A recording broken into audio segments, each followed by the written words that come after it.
3 cycles passed. In human time, that was roughly 18 months. 18 months of showing up every single day, sitting in the outermost ring, and being treated like furniture. Sam Carter never missed a session. Neither did Katie Lane. Rain or shine, as the old Earth saying went. Though there was no rain on Sabbathus Prime, and the artificial sun never stopped shining.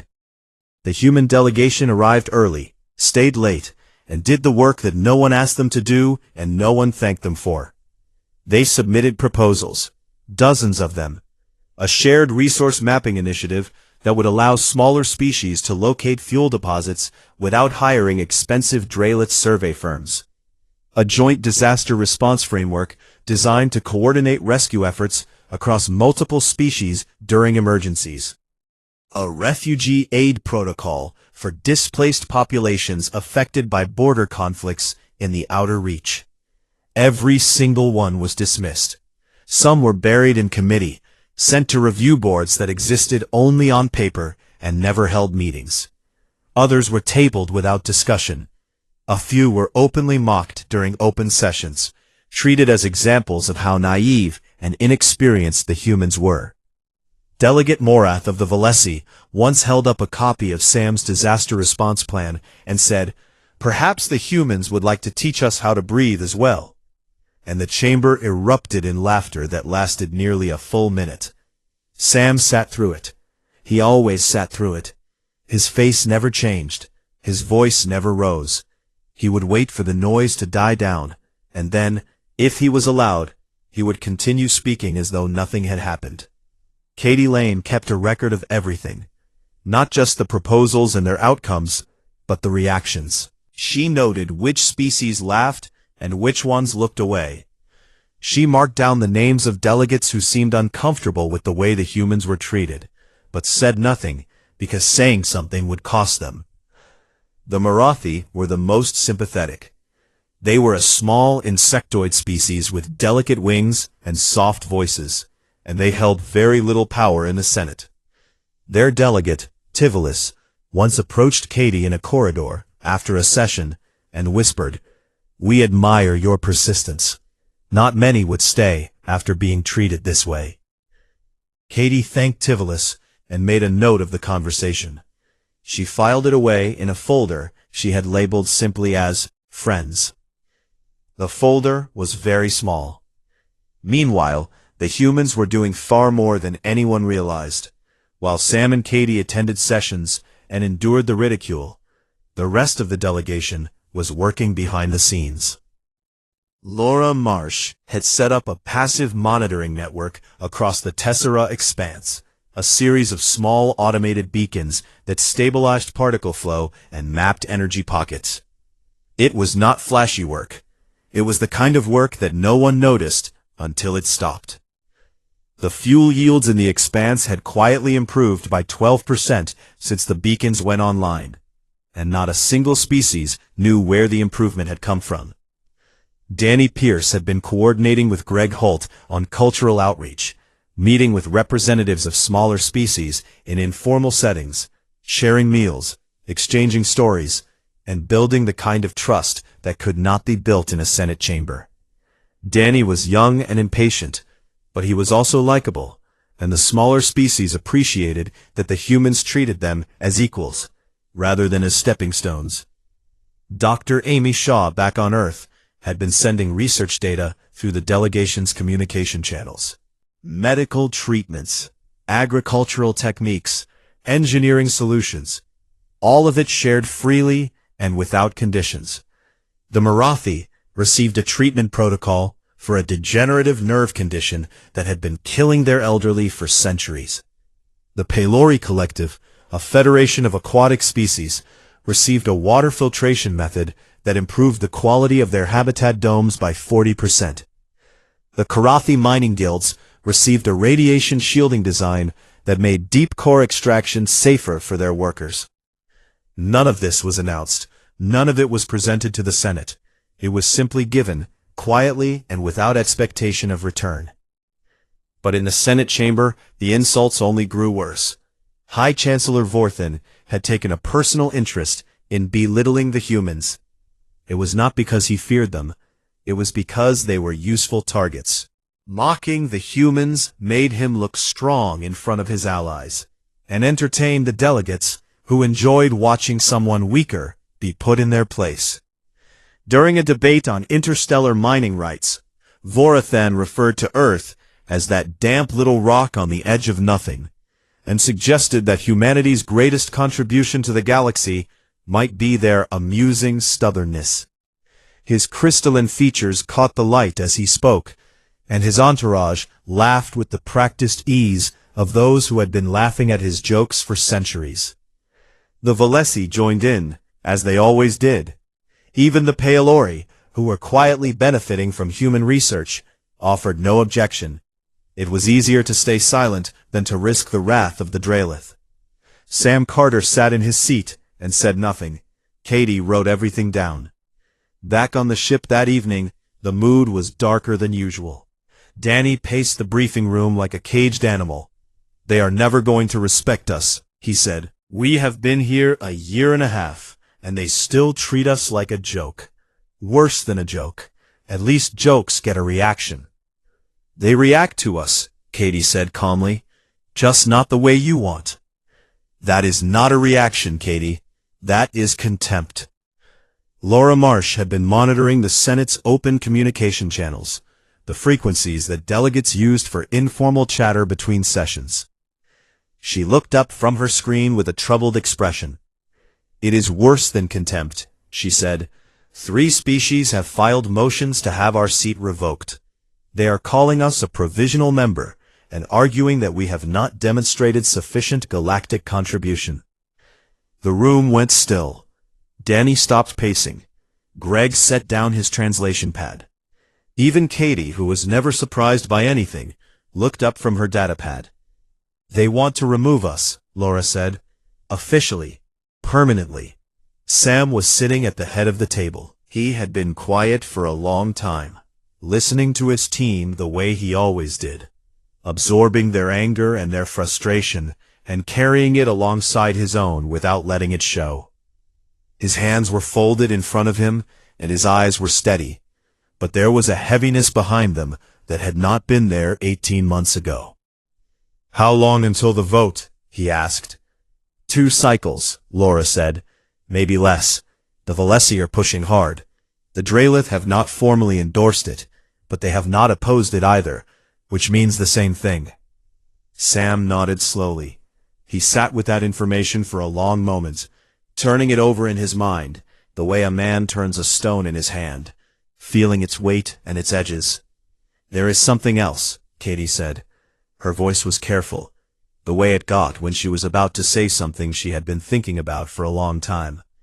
"I have been going through the records. Every proposal we submitted, every piece of data we shared, every system we quietly improved, none of it is credited to us.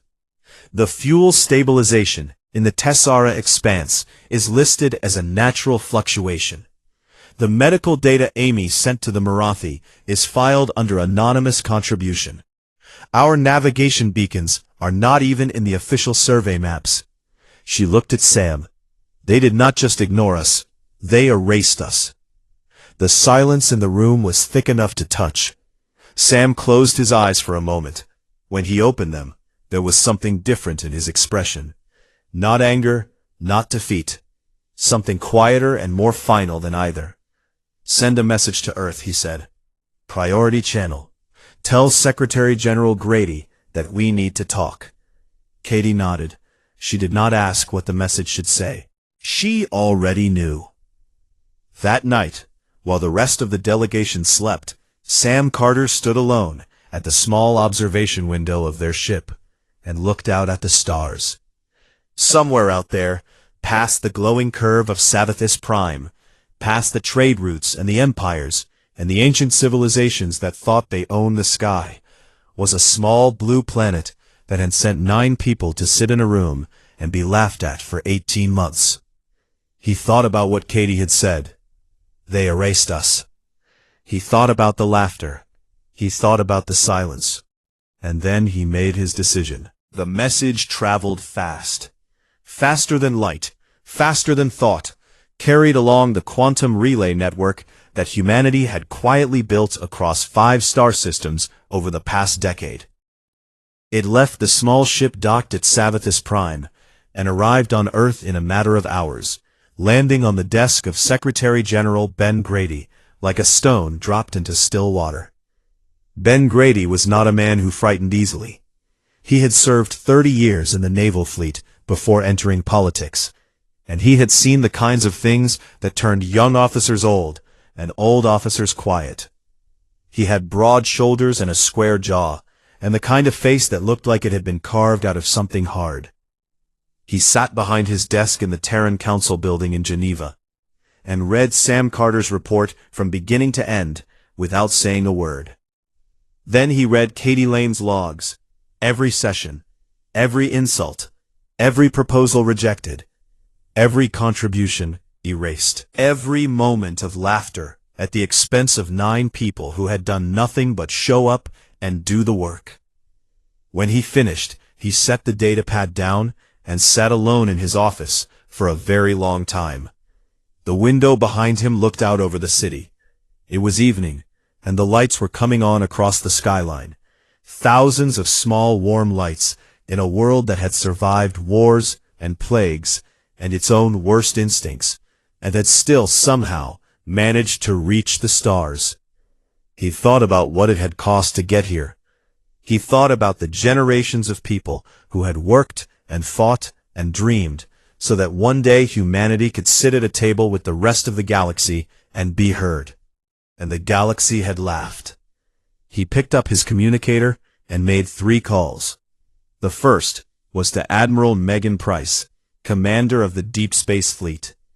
Megan was a tall woman with short gray hair and a voice that could cut through a bulkhead.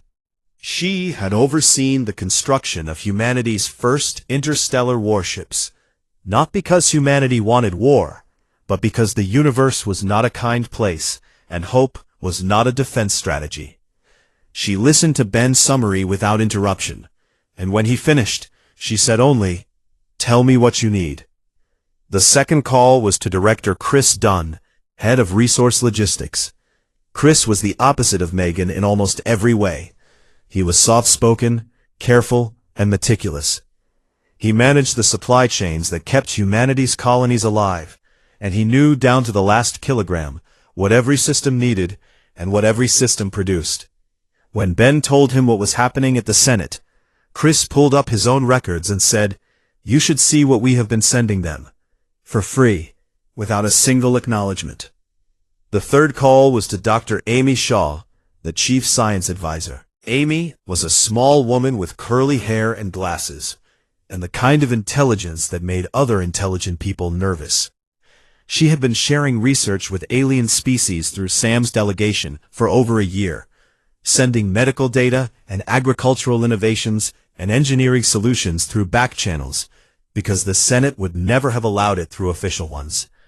When Ben told her about the vote to revoke humanity's seat, she was quiet for a moment, and then said, "They are going to regret this." The 4 of them met in a closed session the following morning. The room was secure, shielded from every form of surveillance that humanity knew about, and several that they merely suspected existed. They sat around a plain table and reviewed everything. Megan laid out the military picture. Humanity had no empire and no desire for one, but they had quietly built a fleet that was small, fast, and far more advanced than anyone in the Senate realized. "We are not going to threaten anyone," she said, "but we are not going to beg either." Chris showed them the numbers. The fuel stabilization in the Tessera expanse. The navigation beacons along 12 major trade routes. The resource mapping data that 3 species were using without knowing where it came from. "If we pull all of this out," he said, "they will feel it within weeks." Amy outlined the research contributions: medical treatments, agricultural breakthroughs, environmental engineering, all of it given freely, all of it unacknowledged, all of it woven so deeply into the daily operations of a dozen species that removing it would leave holes no one was prepared to fill. Ben listened to all of it. He sat with his arms crossed and his jaw set, and he let them talk until they were done. Then he asked one question. If we leave, what happens to the people who were kind to us? The room was quiet. It was the kind of question that mattered. The kind that separated good leaders from ruthless ones. The Marathi, Chris said. They were always decent. A few others, small species, no real power, but they never laughed. We protect them, Ben said. We make sure our withdrawal does not hurt the ones who treated us with respect. Everything else, we pull. There was no argument. There was no debate. The decision had already been made the moment Ben read Sam's report. The meeting was just the formality of putting it into motion.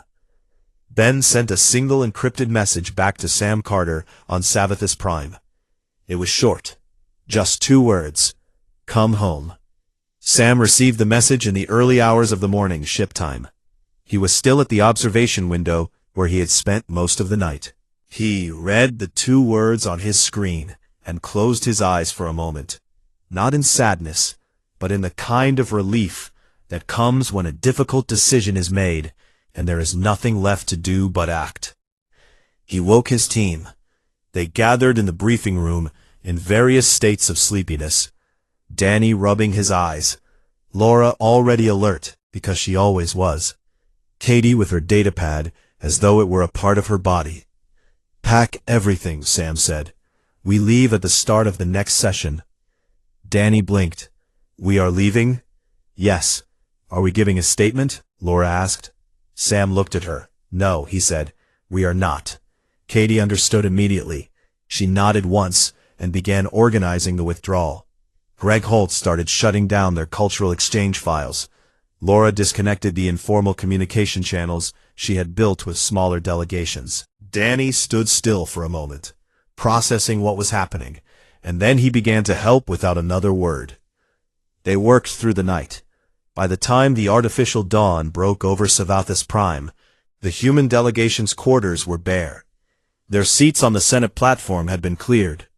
The small plaque that read Terran Confederation had been carefully removed and packed into a case. The docking port where their ship had been moored for 18 months was empty. No announcement was made.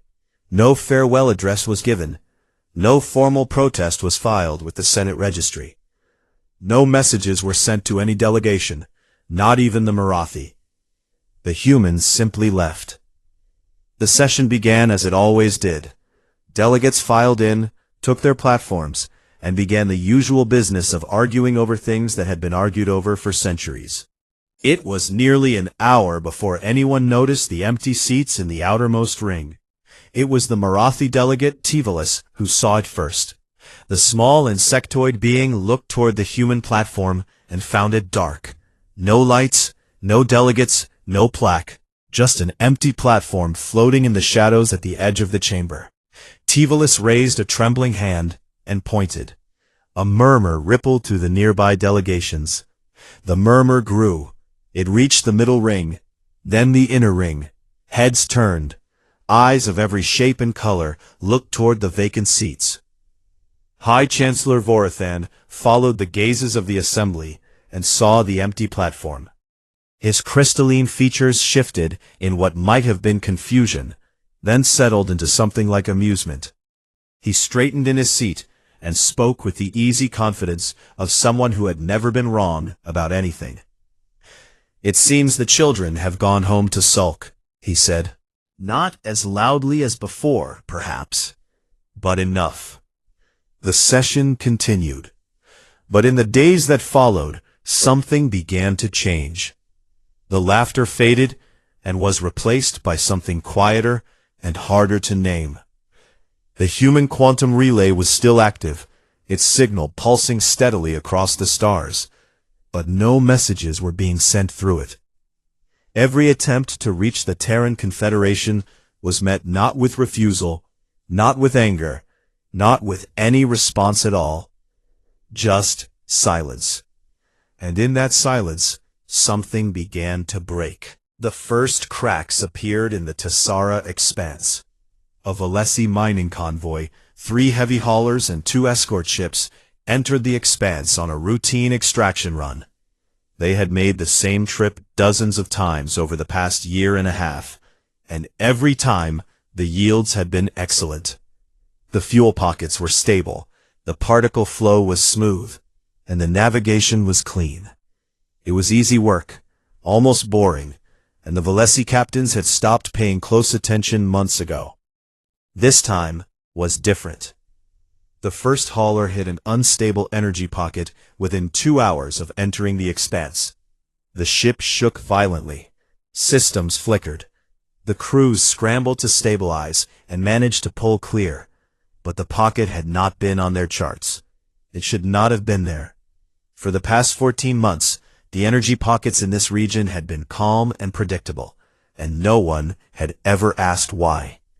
The convoy pushed deeper and found more instability. Fuel yields had dropped by 30%. Navigation data was unreliable. Pockets that had been mapped and stable were now shifting and dangerous. The lead captain sent a furious message back to the WordHFY Dominion, demanding to know what had changed. The answer came slowly, and when it came, it was embarrassing. The humans had been running a passive stabilization grid across the Tessera expanse for the past 14 months. A network of small automated beacons, powered by a technology the WordHFY did not fully understand, had been regulating particle flow and smoothing out unstable pockets across the entire region. It was quiet, invisible work. The kind of work that no one noticed because it made everything feel easy and natural. When the humans left, the beacons went dark, and without them, the expanse reverted to what it had always been, a dangerous and unpredictable stretch of space that required skill and caution to navigate. No one had known the beacons were there. No one had asked. The mining convoy limped back to WordHFY space with half its expected yield, and Delegate Marath quietly buried the report. But that was only the beginning. Within weeks, problems began to surface across a dozen systems. The navigation beacons that the humans had placed along 12 major trade routes, small devices that broadcast updated hazard data and course corrections, went offline. Trade ships that had relied on those beacons for months without knowing their origin began to experience delays, miscalculations, and near collisions in crowded transit lanes. A Dralith cargo hauler was lost for 6 days in a dead zone that had been clearly mapped just a month before. The crew survived, but the cargo did not, and the financial loss was significant enough to make the evening broadcasts on 3 worlds. Then came the medical crisis. The WordHFY had been receiving treatment protocols from Dr. Amy Shaw for over a year. The data had come through informal channels, passed from Katie Lane to Tavalis, and distributed quietly among WordHFY medical teams. The treatment addressed a degenerative nerve condition that had plagued the WordHFY for centuries, slowly destroying the neural pathways in their wings until flight became impossible and death followed shortly after. Amy's research had not cured the condition, but it had slowed its progression by nearly 60%, giving thousands of WordHFY years of life they would not otherwise have had. When the humans left, the data feed stopped. The WordHFY medical teams had enough information to continue current treatments. But the ongoing research, the refinements, the next phase of the protocol, all of it went dark. Tavalis sent messages through every channel available, pleading for the research to continue. Every message went unanswered. The Pelori Collective faced a similar loss.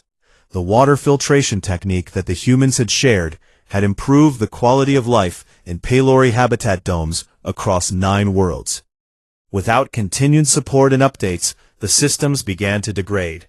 The Pelori engineers tried to maintain them, but the underlying technology was human-designed, and not all of it was fully understood.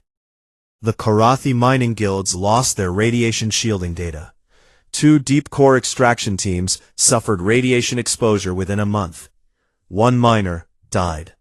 The guild leadership demanded answers, and when they traced the origin of the shielding designs, they found a single notation in a forgotten file that read, Provided by Terran Confederation.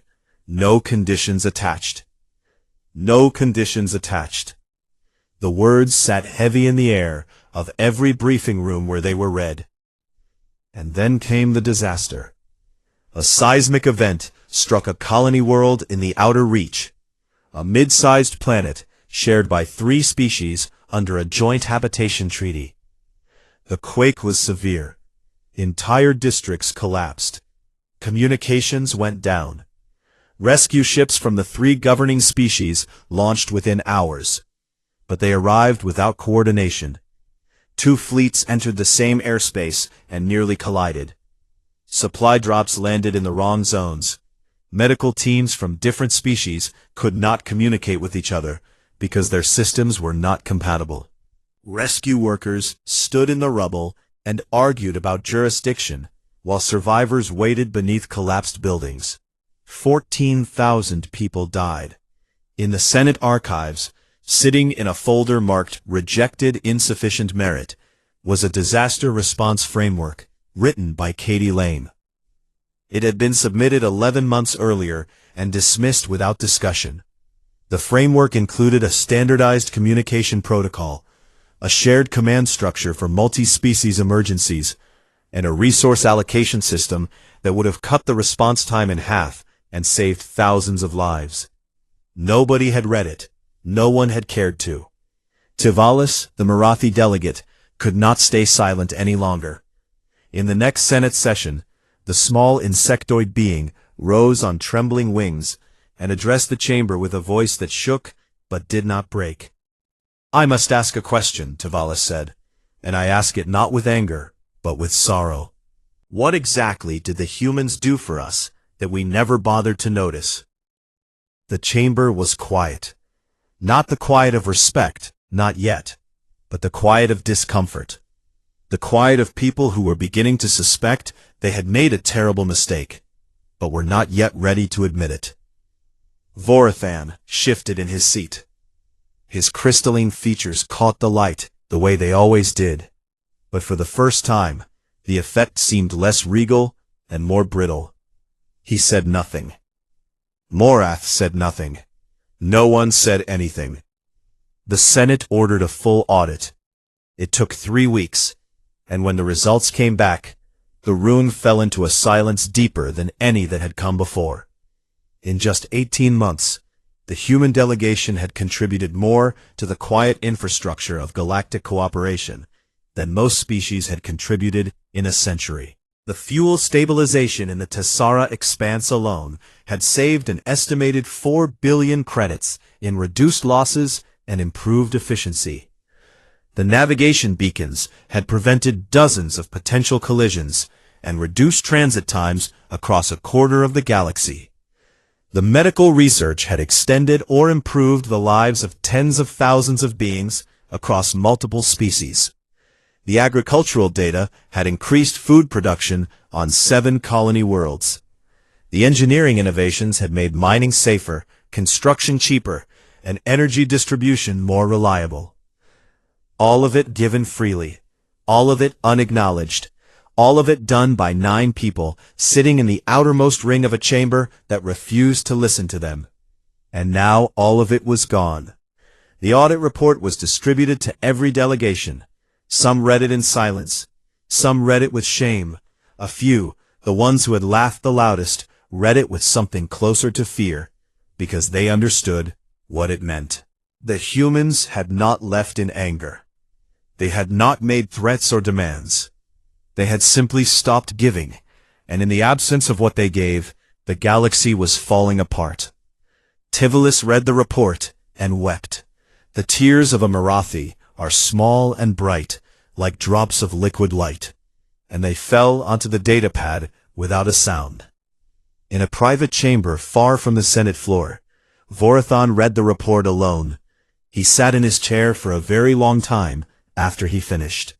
Then he stood and walked to a window that looked out over the stars. Somewhere out there, past the trade routes and the empires, and the ancient civilizations that had laughed at a small species from a small world, the humans were silent. And for the first time in 12,000 cycles, The Galactic Senate did not know what to do. 6 months of silence. 6 months in which the Galactic Senate, the oldest and most powerful governing body in the known universe, slowly came undone. The Tessera expanse grew worse. Without the human stabilization grid, fuel extraction became increasingly dangerous and expensive. 2 more Valesi convoys returned with partial yields. A Karathi mining vessel suffered a catastrophic hull breach when it drifted into an unmapped energy pocket. The crew was rescued, but the ship was lost, and with it went a season's worth of rare minerals that 3 colonies depended on. Trade routes deteriorated further. The navigation beacons had been dark for months, and the gaps in coverage were growing. Ships took longer detours to avoid hazard zones that used to be safe. Shipping costs rose. Prices rose with them. On smaller colony worlds, where every supply run mattered, people began to feel the difference in their daily lives. The Marathi nerve treatment had stalled. Without Amy Shaw's ongoing research, the medical teams could maintain existing protocols but could not advance them. The disease continued its slow work, and families who had once dared to hope now watched their loved ones decline again. Tavalis carried the weight of it every day, visible in the way the Marathi delegates' wings hung lower and moved slower. The Paolori water systems were failing on 3 worlds. The Korathi had lost 2 more miners to radiation exposure.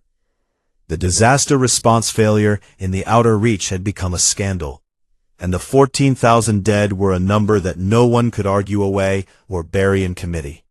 And through all of it, the humans said nothing. Their quantum relay hummed steadily, a signal that could be detected but not opened, like a door that was closed but not locked. It was the most unsettling part of all. The humans had not severed ties. They had not declared hostility.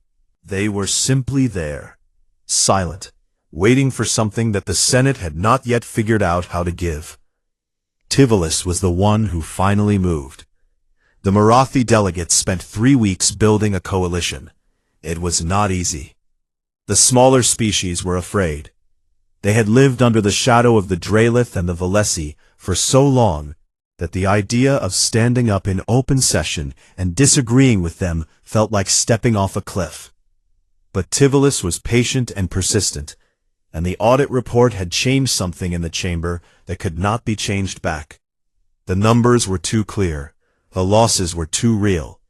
The absence of the humans had become a presence of its own, heavy and undeniable. The Marathi, the Paolori Collective, the Karathi mining guilds, and 11 other smaller species signed a joint resolution. It was written in simple, direct language, because Tivolis believed that important things should be said plainly.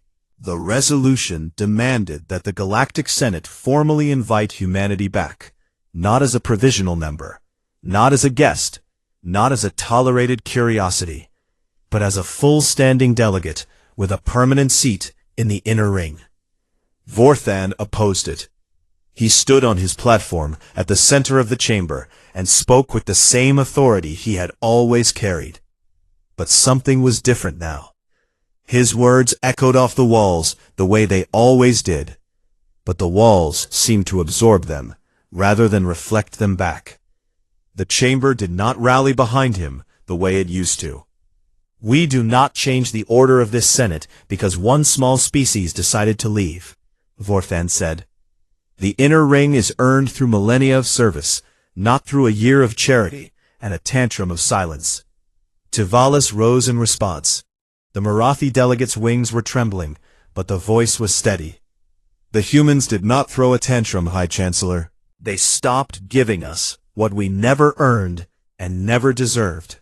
If a year of their quiet service did more for this galaxy than a millennium of our loud government, then perhaps it is the order itself that needs to change. The chamber was still. No one laughed.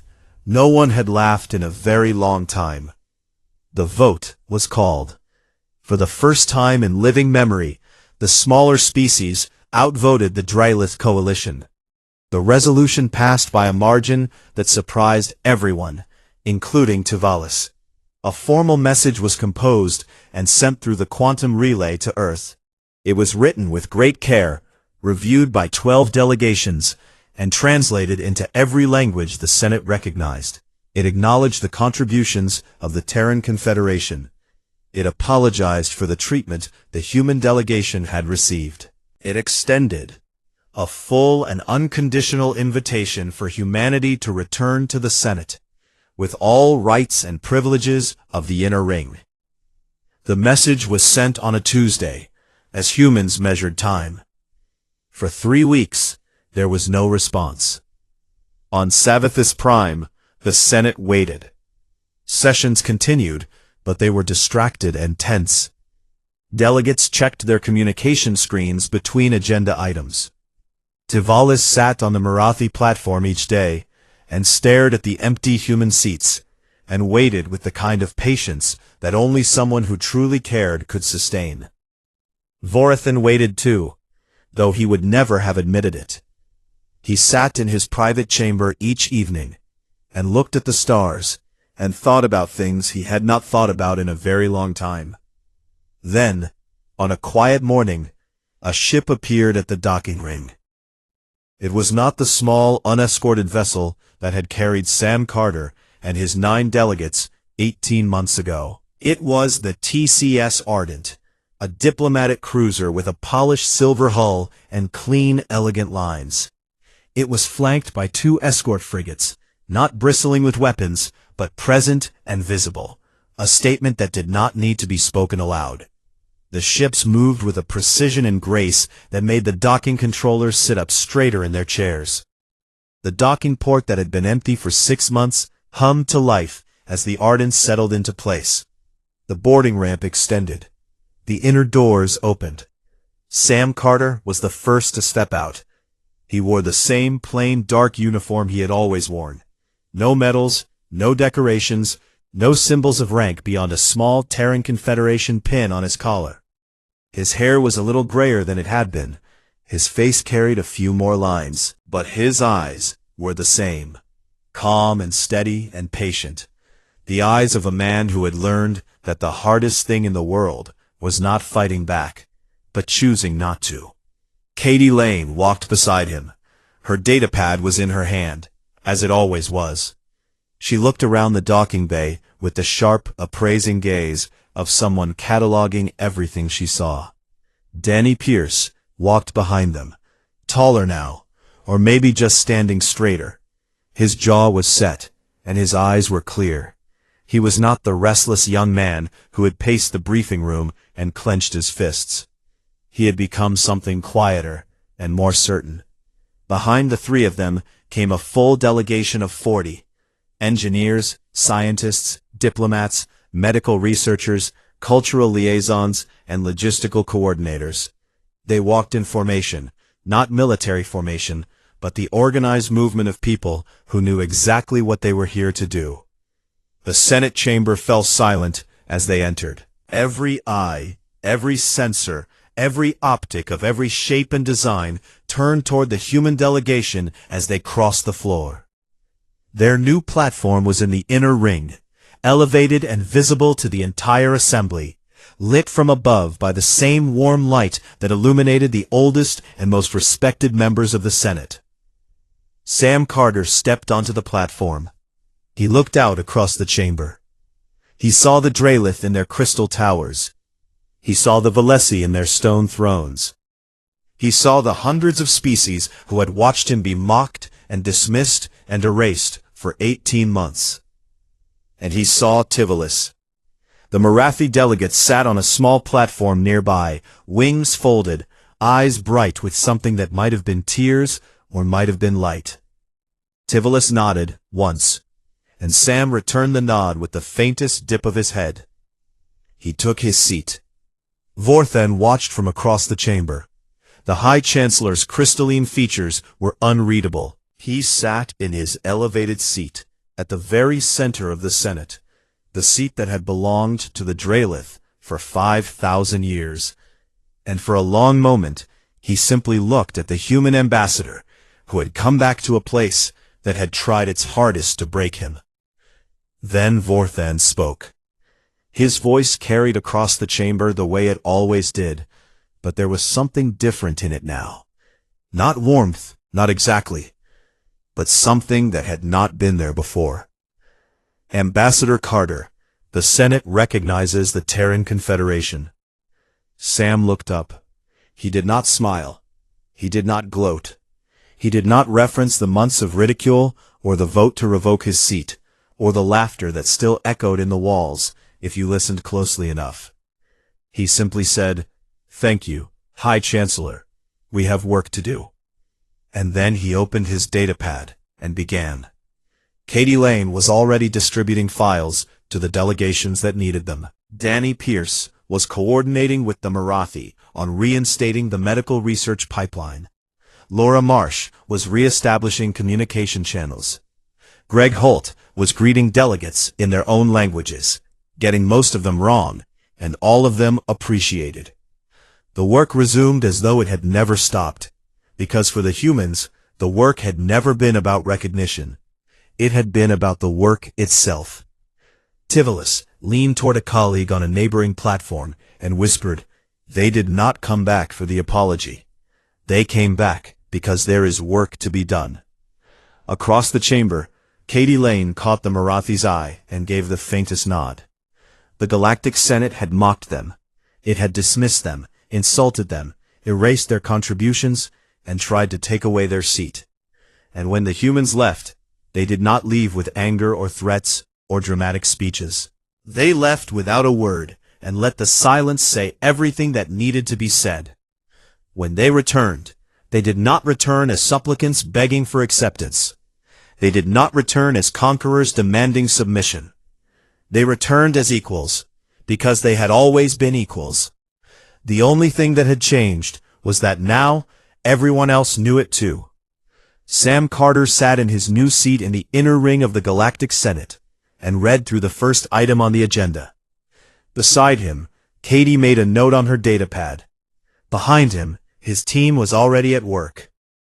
Outside the chamber, the stars turned slowly in the dark, the same stars that a young species from a small blue world had once looked up at and wondered about. They were not wondering anymore. They were here, and they had brought something with them that the galaxy had not expected. Not weapons, not threats, not ambition. Just the quiet, stubborn belief that showing up and doing the work mattered more than being thanked for it. And the galaxy, for all its age and all its wisdom, was finally beginning to understand. The Galactic Senate had existed for over 12,000 cycles.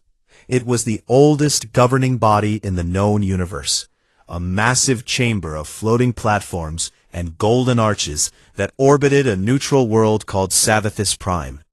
More than 600 species held seats inside that chamber, and the order among them had been decided long before humanity ever learned to make fire. The powerful sat at the center, the weak sat at the edges. That was the way of things, and no one questioned it. When the human delegation arrived for the first time, they came on a small ship with no escort and no fanfare. The vessel docked quietly at the outermost port, the one usually reserved for supply deliveries and maintenance crews. No one came to greet them. No flags were raised. No announcements were made. Ambassador Sam Carter stepped off the ship and looked around the docking bay with calm, steady eyes. He was a man in his late 50s, with gray hair at his temples and deep lines on his face that came from years of careful thinking and very little sleep. He wore a plain dark uniform with no medals and no decorations. Behind him walked Katie Lane, his chief advisor, a woman in her 40s, with sharp eyes and a posture that said she was always paying attention. She carried a datapad pressed against her chest, and she rarely smiled, not because she was unkind, but because she believed smiling should be earned.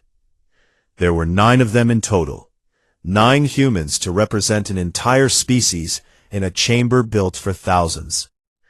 Danny Pierce was the youngest at 26, tall and restless, with the kind of energy that came from believing the universe owed him a fair chance. Laura Marsh handled communications, a quiet woman who could read a room faster than most people could read a sentence. The rest were analysts, engineers, and one cultural specialist named Greg Holt, who had spent 10 years studying alien languages and still mispronounced half of them. They were given their seats in the outermost ring of the Senate chamber, the lowest tier, the one closest to the walls and farthest from the center, where the real decisions were made. The seats were small and plain. The platform barely had enough room for all 9 of them.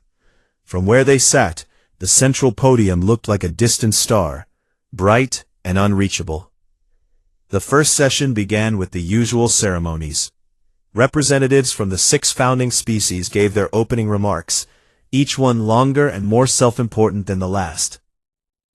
The Dralith Imperium, a race of tall beings with crystalline skin that caught the light like shattered glass, dominated the center of the chamber.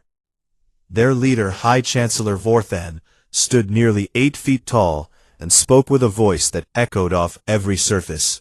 He welcomed the assembly and listed the achievements of the Dralith with the confidence of someone who had never been told no.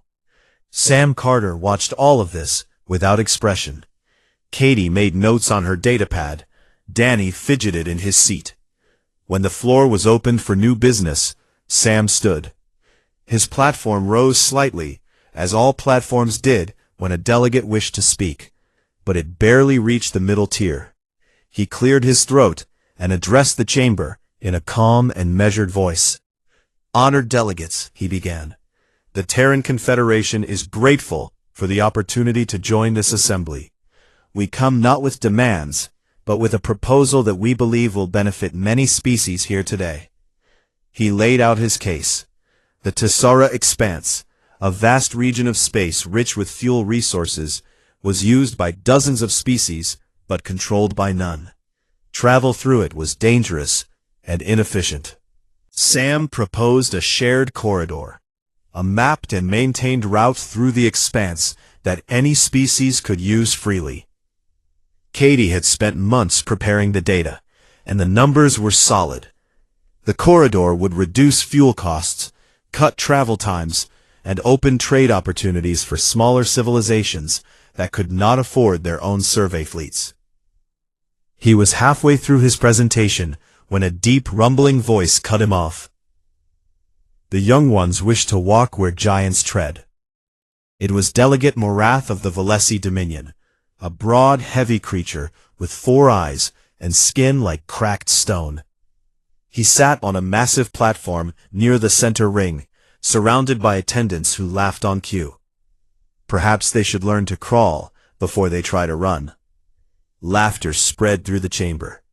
It was not the laughter of amusement. It was the laughter of dismissal, the kind that tells someone they do not belong. It came from the Dralith, from the Valesi, from the Karathi mining guilds, and from a dozen other species who had never heard of Earth and did not care to. Sam Carter stood still. He did not flinch. He did not raise his voice. He waited for the laughter to fade, and then he continued speaking as if nothing had happened. He finished his presentation with the same calm tone he had started with, and when he was done, he sat down. Katie looked at him. Her jaw was tight. Danny's hands were clenched into fists at his sides. Laura stared straight ahead with a blank expression that hid something much harder underneath. The proposal was tabled. That was the Senate's polite way of saying it would never be discussed again. No vote was held. No debate was allowed. It was simply set aside, like a piece of paper blown off a desk and forgotten on the floor. After the session, the human delegation walked back to their ship, in silence. The corridors of Sabathis Prime were wide and beautiful, lined with bioluminescent plants and holographic art from 100 different worlds. None of them looked at any of it. Back on the ship, in the small briefing room that doubled as their dining area, Danny was the first to speak.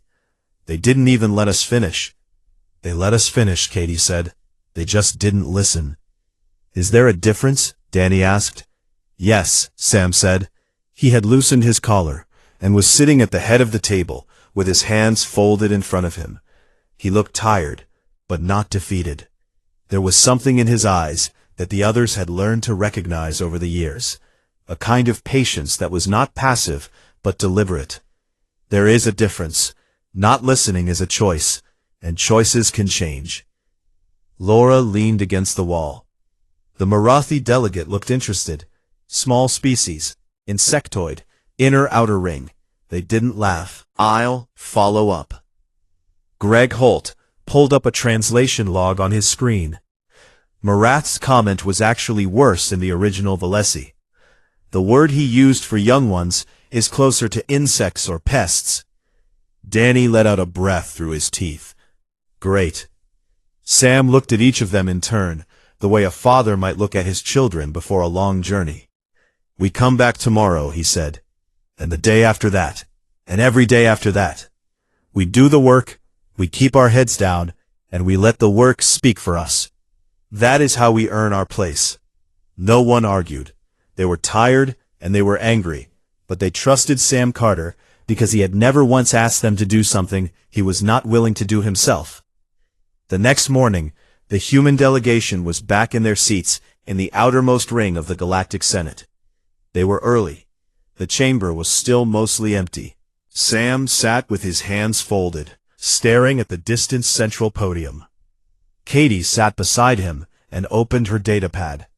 Ready? She asked. Always, he said. And so it began.